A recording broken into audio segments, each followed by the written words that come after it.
निर्वाण निर्व्याकुलं स्रस्तनिबद्धनी बिबिलसत् गोपी सहस्रावृतं हस्तन्यस्तनतापवर्गमखिलो दारं किशोराकृति कृष्णत्वदीयपदपङ्कजपञ्जरान्ते अद्यैव मे विशतु मानसराजुहंस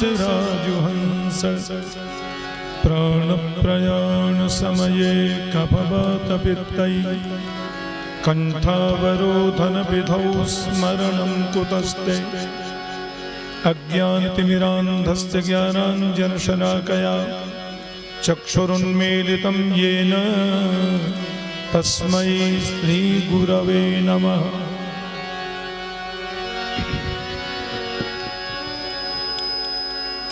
मंच पर विराजमान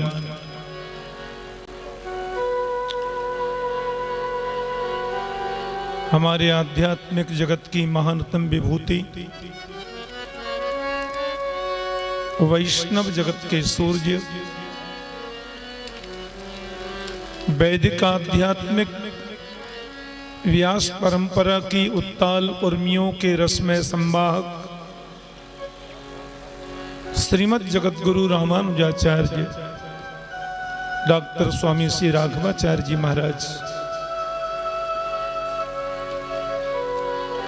आप और हम सब लोग बड़े बड़भागी हैं। ऐसी महान विभूति भारतीय संस्कृति के पुरोधा हमारे मध्य विद्यमान हैं। मैं तो अभी बाहर ही था,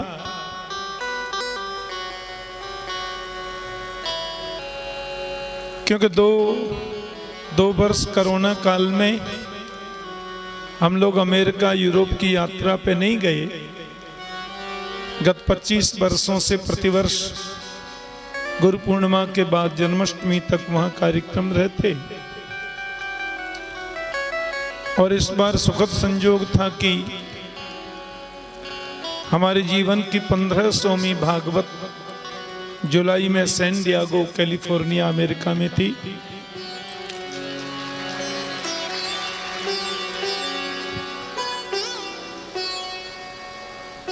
भागवत हुई थी तब हम लोगों ने सुना था अयोध्या में, उस समय घोषणा हुई थी। तो प्रभु कृपा से अभी 1508 भागवत कथाएं पूर्ण हुई हैं। मैं अभी भागवत कर रहा था यहाँ हमीरपुर में।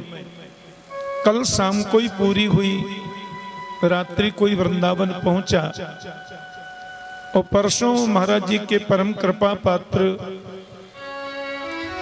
आशीर्वादार्ह मेरे पुत्र चिरंजीव इंद्रेश उपाध्याय, जो भी कनाडा में भागवत कथा करने गए हैं, और उनकी इस यात्रा की अंतिम कथा वहां चल रही है टोरंटो में।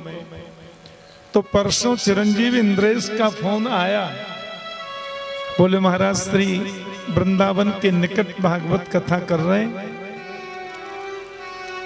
और आपकी कथा कल हमीरपुर में पूरी हो जाएगी, तो परसों आप जरूर कथा में पधारें। ऐसा महाराज जी का आदेश है। पूज्य महाराज श्री जितने अद्भुत विद्वान हैं, उतने ही अद्भुत सरल सहज और सौम्य हैं। विद्यावताम भागवते परीक्षा, विद्वत्ता की परीक्षा तो भागवत है। भगवतः इदं भागवतम,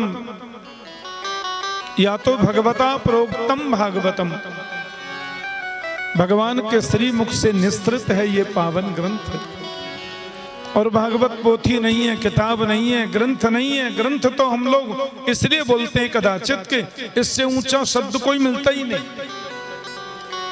वस्तुतः श्रीमद्भागवताख्योऽयं प्रत्यक्ष कृष्ण एव हि, भागवत साक्षात कृष्ण है। साक्षात गोविंद हैं। और कितना सुंदर व्याख्यान हम लोग रास पंचाध्यायी का पूज्य श्री के मुखारविंद से सुन रहे थे। अब मैं तो ऐसे ही हाजिरी देने आया, पूज्य श्री की महती अनुकंपा है। अब आदेश हो गया कि आगे का प्रसंग आप कह दो। तो व्यास गद्दी का आदेश तो अध्यादेश होता है, और उस अध्यादेश को टालने की सामर्थ्य तो किसी में नहीं होती। राजा सिद्धिस्म को नाम विदर्भाधिपतिर्महा, तस्य पंचाभवन पुत्रा कन्यैका च वरानना। भीष्मक राजा विदर्भ के सम्राट हैं। पहले के कथन तो आपने सुन लिया। विदर्भ के सम्राट हैं महात्मा भीष्मक, और उनके 5 पुत्र हैं, रुक्मी, रुक्मरथ, रुक्मबाहु, रुक्मकेशी और रुक्ममाली, और कन्यैका च वरानना, एक बेटी है। शास्त्र कहते हैं घर में पुत्र का होना जितना जरूरी है, उतना बेटी का होना नितांत आवश्यक है।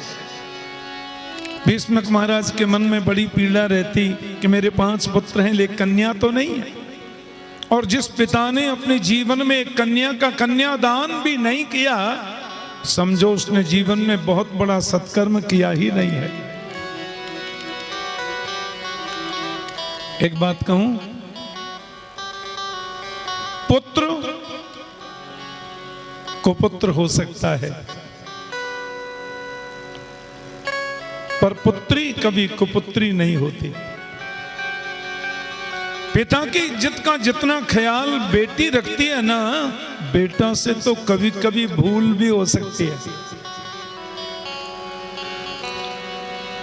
शास्त्रों में वर्णन आता है कि भीष्मक महाराज सरोवर में स्नान करने गए अपनी पत्नी के साथ में, तो कमल के फूल पर नन्ही सी बालिका मिल गई, और वही पराम्बा जगदम्बा माता लक्ष्मी है। असल में लक्ष्मी, जैसा कि पूज्य महाराज श्री कह रहे थे, हमारी संप्रदाय की तो आचार्य हैं, अधिष्ठात्री हैं, इसलिए तो हम लोग श्री वैष्णव कहलाते हैं। श्री माने लक्ष्मी। अजय प्रेम से बोलो जय श्री कृष्ण। जय श्री कृष्ण का मतलब होता है जय राधा कृष्ण, श्री राधा। और जय श्री राम का मतलब होता है जय सीताराम। जय श्रीमन नारायण का मतलब होता है जय लक्ष्मी नारायण, क्योंकि श्री माने लक्ष्मी, श्री माने सीता, श्री माने राधा। ये साक्षात पराम्बा जगदम्बा भगवती लक्ष्मी रुक्मिणी के रूप में प्रकट हो गई। भीष्मक महाराज की बड़ी, कभी कभी घर में बेटा बड़ा हो जाता है तो पिताजी को उसकी माननी पड़ती है। और भीष्मक महाराज के ज्येष्ठ पुत्र ने पिताजी से पूछा भी नहीं, बहन की सगाई शिशुपाल से कर दी। यद्यपि शिशुपाल भगवान कृष्ण की खास भुआ का बेटा है, पांडवों की खास मौसी का बेटा है। रुक्मिणी महारानी ने भाभी से कहा, देखो मैंने तो बचपन से द्वारकाधीश को ही पति के रूप में माना, और भैया ने तो पूछा भी नहीं, हमारा सगाई कर दी शिशुपाल से। भाभी जी ने कहा, सच्चे मन से तुमने द्वारकाधीश को चाहा है तो अपने मन का भाव पत्र के द्वारा प्रभु के पास में भेज दो, और स्वयंवर तो होना ही है।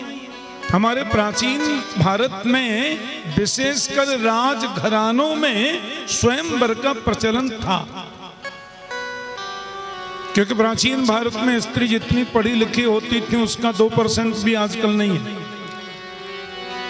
ऐसी 50,000 स्त्रियों का मैं आपको नाम बता सकता हूं जिनको शास्त्र का इतना बोध, ज्ञान में और विज्ञान में जो पारंगत होती थी।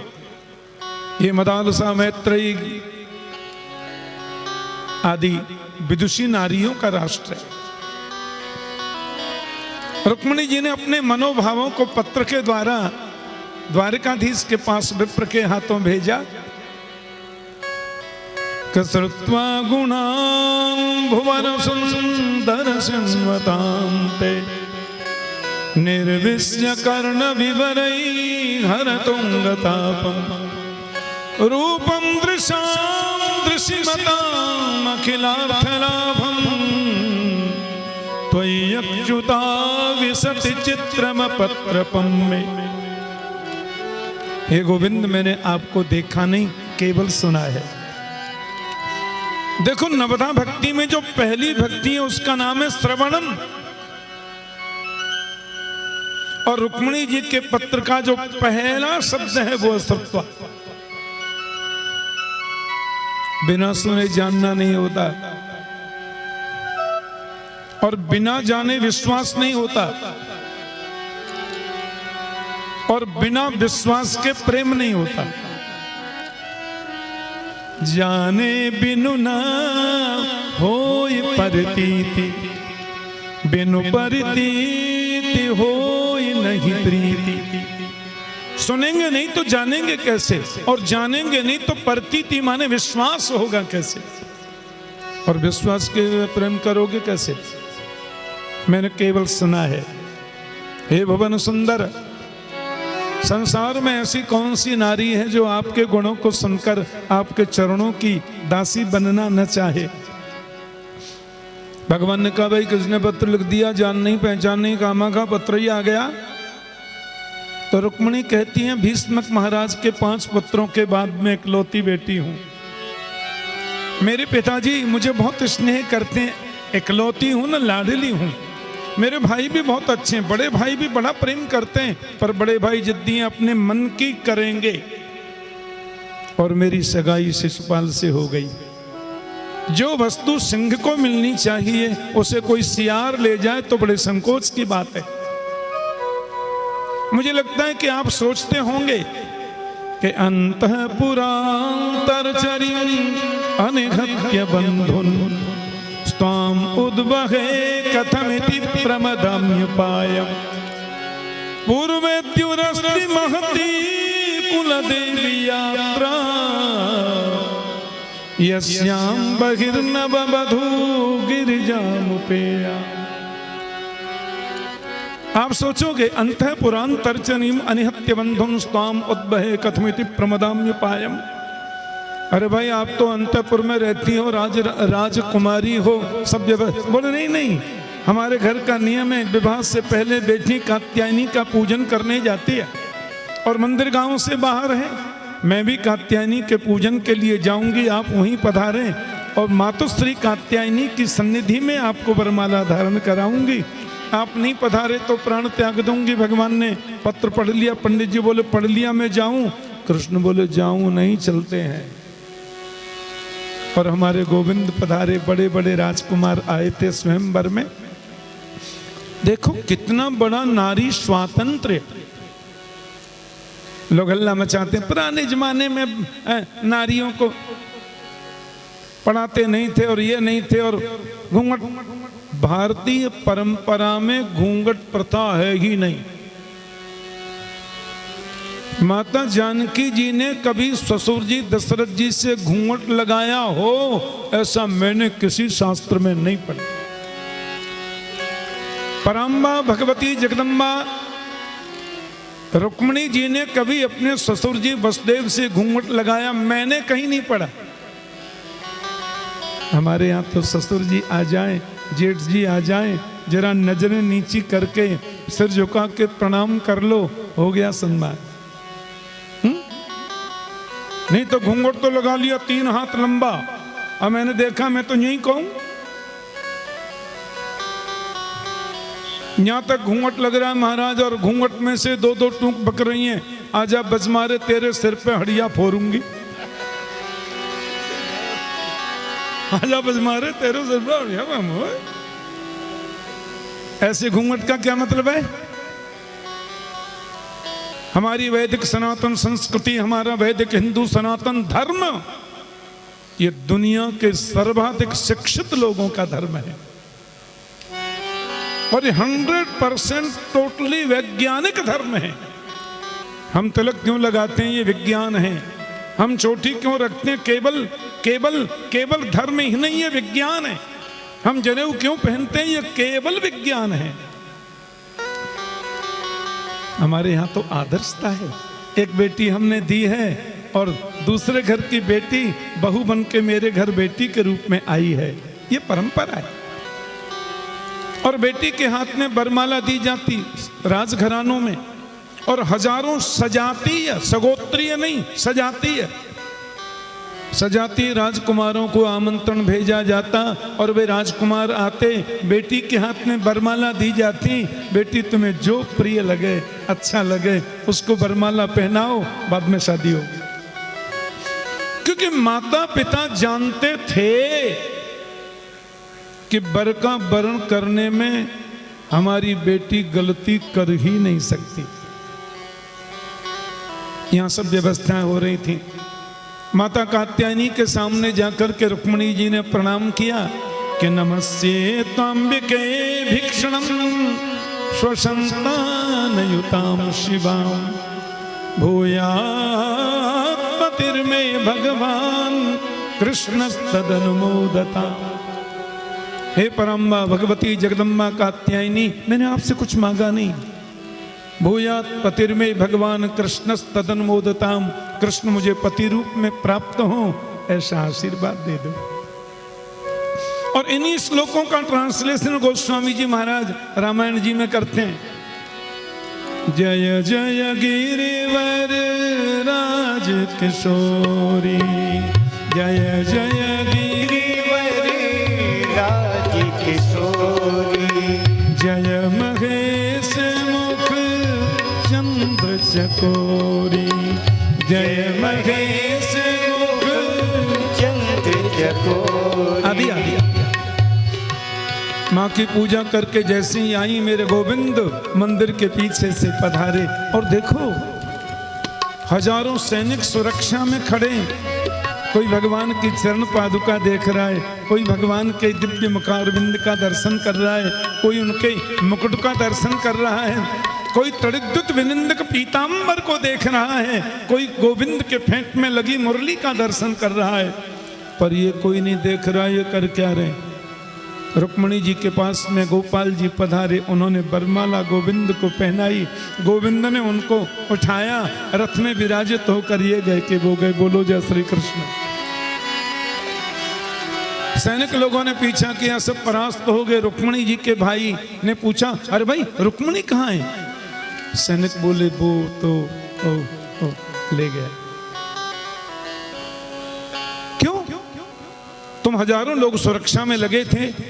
बोले महाराज वो आया, वो तो हमने देखा, हम लोग उसको मारने भी दौड़े, हम उसको रोकने भी दौड़े, पर वो जोर से मुस्कुरा गया। मुस्कुराने के बाद क्या हुआ वो तो जाने के बाद ही पता चला। क्योंकि विस्मापनम स्वस्य जसहु बगर्धे, भागवत में लिखा, विस्मापनम स्वस्य जसहु बगर्धे परम पदम भूषण भूषणांगम। आहा, यन्मर्त्य लीलौपयकम स्वयोग माया बलम दर्शेता गृहीतम विस्मापनम स्वस्य जसौ बगर्धे परम पदम भूषण। हम लोग सजते हैं, आभूषण पहनते हैं कि सुंदर लगे, लेकिन गोविंद के श्री विग्रह में जाकर तो आभूषण भी सुंदर हो जाते हैं। परम पदम भूषण भूषणांगम, तृतीय स्कंद में बड़ा सुंदर वर्णन किया। रुक्मिणी के भाई ने भी पीछा किया, गोविंद जा रहे हैं। जब उसने कह दिया तुमने यशोदा के दुग्ध का पान किया है तो खड़े हो जाओ, रथ से मेरे गोविंद कूदने लगे। रुक्मिणी ने कहा, मारना नहीं केशव, आपके श्री चरणों को मैंने प्राप्त किया, ये मेरी भाभी का उपदेश और आदेश था, और मैं चाहती हूं कि मेरी भाभी अनंत वर्षों तक सौभाग्यवती बन के रहे। भगवान बोले, मारेंगे नहीं, थोड़ा प्रसाद देंगे, क्योंकि क्षत्रियों में ललकार लगावे तो फिर मना नहीं करनी चाहिए। उतर कर आधी दाढ़ी मूछ मूड़ दी, रथ के चक्का में बांध दिया। बलराम ने फटकार लगाई, इनको छुड़वा दिया। लेकिन इसने कुंडनम न प्रवेक्ष्यामि सत्यमे तत् ब्रवीम्य, हम कुंडनपुर में प्रवेश नहीं किया, भोजकट नाम का नगर बसाया। भीष्मक राजा ने आकर कहा, बेटा रुक्मिणी कोई साधारण नारी नहीं है, लक्ष्मी है। और कृष्ण कोई साधारण राजकुमार नहीं, ये परव्योमाथनाथ परात्पर श्रीमन नारायण है। और लक्ष्मी का विवाह तो नारायण से ही होता है बेटा। मन की वैमनस्यता को त्यागो और मुझे जरा विवाह धूमधाम से करने दो। फिर महाराज बड़ी सुंदर रीति से है पीरी चिट्ठी गई, रुक्मिणी जी कुंडनपुर में आ गई और बड़ी सुंदर विधि से वेद मंत्रोच्चार के मध्य विप्रदेवों ने फिर विवाह महोत्सव संपन्न कराया। और भगवान रुक्मिणी के साथ में बोलिए रुक्मिणी रमण भगवान की जय। बस 2 मिनट अब रुक्मिणी विवाह महोत्सव में थोड़ा सा गा लो। जय जय श्री द्वारिकेश नंद के दुलारे, जय जय श्री द्वारिकेश नंद के दुलारे, जय जय श्री द्वारिकेश नंद के दुलारे, जय जय श्री द्वारिकेश नंद के दुलारे, नंद के दुलारे के प्राण प्यारे, नंद के दुलारे रुक्मिणी के प्राण प्यारे, नंद के दुलार जीवन प्राण है हमारे, नंद के दुलार जीवन प्राण है हमारे, जय जय श्री कृष्ण चंद्र नंद के दुलारे, जय जय श्री कृष्ण चंद्र नंद के दुलारे, बोलो जय जय श्री कृष्ण चंद्र नंद के दुलारे, जय जय श्री कृष्ण चंद्र नंद के दुलारे, रुक्मिणी रमण भगवान की जय, बाल कृष्ण लाल की जय, भागवत महापुराण की जय, श्री जगद्गुरु जी महाराज की जय, जय जय श्री राम द्वारिकाधीश की जय। रुक्मिणी कृष्ण विवाह महोत्सव की आपको बहुत बहुत बधाई। समय हो रहा था, मैं देख रहा कई लोग उठ के चल रहे, तो हमने कही महाराज जी की भी आज्ञा का पालन करना है, रुक्मिणी विवाह महोत्सव भी करना है और ज़्यादा टाइम भी नहीं लेना चाहिए। जय श्री कृष्ण। और बहुत बहुत आपको बधाई, बहुत आनंद, बहुत प्रसन्नता अनुभूति मुझे हुई। पूज्य महाराज स्त्री हमारे ब्रज में ऐसे ही समय समय पर आते रहे। अपने अंतर्राष्ट्रीय कृष्ण प्रेम संस्थान के तत्वावधान में प्रतिवर्ष जो हमारे सद्गुरुदेव का वैकुंठ महोत्सव हम लोग मनाते हैं, उसमें पूज्य श्री ने कृपा कर 2 बार श्रीधाम वृंदावन में, भागवत कृपा निकुंज परिसर में श्रीमद् वाल्मीकि रामायण का रसामृत पान करा के हम लोगों को कृतार्थ किया है। आपके श्री चरणों में अनंतानंत प्रणति। जय श्री कृष्ण। बहुत बहुत कृपा महाराज श्री की। और इतने व्यस्ततम समय में पूज्य महाराज श्री ने अनुग्रह किया। और अब यजमान बंधु व्यासपीठ पर आकर के संक्षिप्त पूजन कर रुक्मिणी कृष्ण भगवान की आरती करेंगे। तब तक एक पद गाने। मुरली वाले की सजी रे बारात, दूल्हा बने गिरधारी। मुरली वाले की सजी रे बारात, दूल्हा बने गिरधारी।